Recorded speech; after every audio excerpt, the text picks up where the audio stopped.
قبل فيديو الملخص عاوز رأي جماهير النادي الأهلي في أداء الأهلي في الفترة الأخيرة في الكومنتات. فوز النادي الأهلي على المقاولون العرب بثلاثية مقابل هدف في مباراة لم يكن النادي الأهلي في أفضل حالاته كالعادة في الفترة الأخيرة، ولكن الأهم الثلاث نقاط.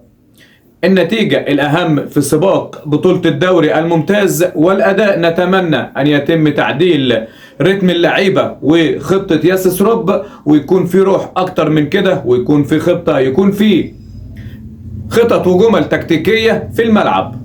ولكن مبروك الثلاث نقاط في سباق مهم جدا، سباق مع بيراميدز، سباق مع الزمالك، سباق مع سيراميكا كليوباترا. النقاط متقاربة، المباريات كلها مباريات صعبة، مفيش مباراة هتكون في المتناول، مفيش مباراة هتكون ضامن الثلاث نقاط. لا، كل الفرق سواء في المقدمة بتتنافس، في المؤخرة بتتمنى البقاء في الدوري الممتاز.